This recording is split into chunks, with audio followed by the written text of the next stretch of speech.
Hello, in this video, we will talk about one of the greatest and oldest civilizations in the world as well, which is China. So if you like the video, do not forget to subscribe to the channel for support in continuing to provide more. Let's travel and enjoy.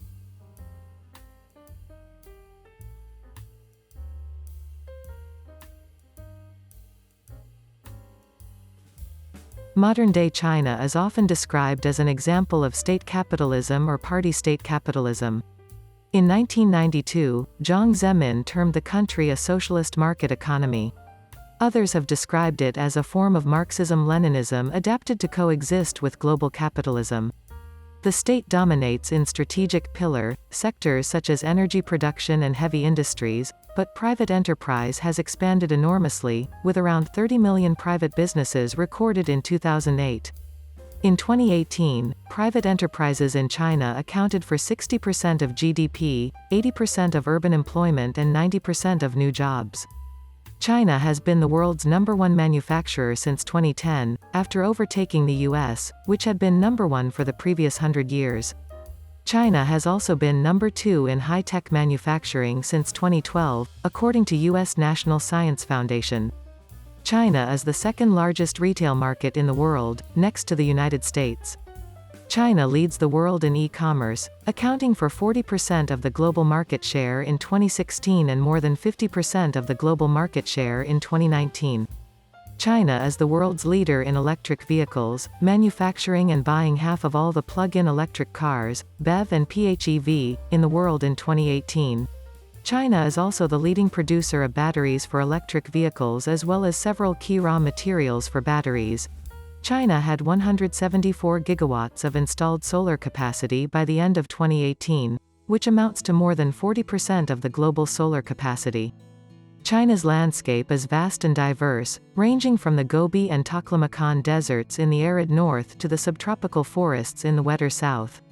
The Himalaya, Karakoram, Pamir and Tian Shan mountain ranges separate China from much of South and Central Asia. The Yangtze and Yellow rivers, the third and sixth longest in the world, respectively, run from the Tibetan Plateau to the densely populated eastern seaboard.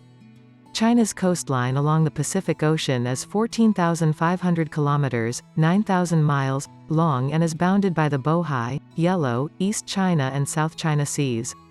China connects through the Kazakh border to the Eurasian steppe, which has been an artery of communication between East and West since the Neolithic through the steppe route, the ancestor of the terrestrial Silk Roads. The territory of China lies between latitudes 18 degrees and 54 degrees north, and longitudes 73 degrees and 135 degrees east. The geographical center of China is marked by the center of the country monument at 35 degrees 50 feet 40.9 inches and 103 degrees 27 feet 7.5 inches e. China's landscapes vary significantly across its vast territory. In the east, along the shores of the Yellow Sea and the East China Sea, there are extensive and densely populated alluvial plains, while on the edges of the Inner Mongolian Plateau in the north, broad grasslands predominate. Southern China is dominated by hills and low mountain ranges, while the Central East hosts the deltas of China's two major rivers, the Yellow River and the Yangtze River. Other major rivers include the Xi, Mekong, Brahmaputra and Amur. To the west sit major mountain ranges, most notably the Himalayas. High plateaus feature among the more arid landscapes of the north, such as the Taklamakan and the Gobi Desert. The world's highest point, Mount Everest, 8,848 meters, lies on the Sino-Nepalese border. The country's lowest point, and the world's third lowest, is the dried lake bed of Aiding Lake, -154 meters, in the Turpan Depression. China's climate is mainly dominated by dry seasons and wet monsoons, which lead to pronounced temperature differences between winter and summer. In the winter, northern winds coming from high-latitude areas are cold and dry. In summer, southern winds from coastal areas at lower latitudes are warm and moist. A major environmental issue in China is the continued expansion of its deserts, particularly the Gobi Desert. Although barrier tree lines planted since the 1970s have reduced the frequency of sandstorms, prolonged drought and poor agricultural practices have resulted in dust storms plaguing northern China each spring. which then spread to other parts of East Asia, including Japan and Korea. China's environmental watchdog, CIPA, stated in 2007 that China is losing 4,000 square kilometers, 1,500 square miles per year to desertification. Water quality, erosion, and pollution control have become important issues in China's relations with other countries. Melting glaciers in the Himalayas could potentially lead to water shortages for hundreds of millions of people. According to academics, in order to limit climate change in China to 1.5 degrees Celsius, 2.7 degrees Fahrenheit, electricity generation from coal in China without carbon capture must be phased out by 2045.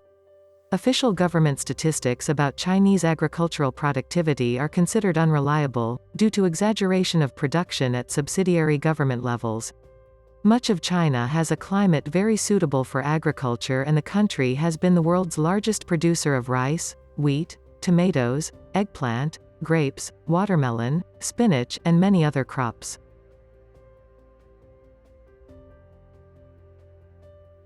China has the largest education system in the world, with about 282 million students and 17.32 million full-time teachers in over 530,000 schools.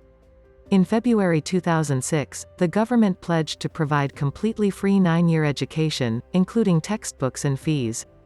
Annual education investment went from less than $50 billion in 2003 to more than $817 billion in 2020. However, there remains an inequality in education spending. In 2010, the annual education expenditure per secondary school student in Beijing totaled 20,023 yen, while in Guizhou, one of the poorest provinces in China, only totaled 3,204 yen. Free compulsory education in China consists of primary school and junior secondary school between the ages of 6 and 15. In 2020, the graduation enrollment ratio at compulsory education level reached 95.2%, exceeding average levels recorded in high-income countries, and around 91.2% of Chinese have received secondary education. Tourism in China is a growing industry that is becoming a significant part of the Chinese economy. The rate of tourism has expanded over the last few decades since the beginning of reform and opening up. The emergence of a newly rich middle class and an easing of restrictions on movement by the Chinese authorities are both fueling this travel boom. China has become one of the world's largest outbound tourist markets. According to Euromonitor International, economic growth and higher incomes in nearby Asian countries will help China to become the world's #1 tourist destination by 2030.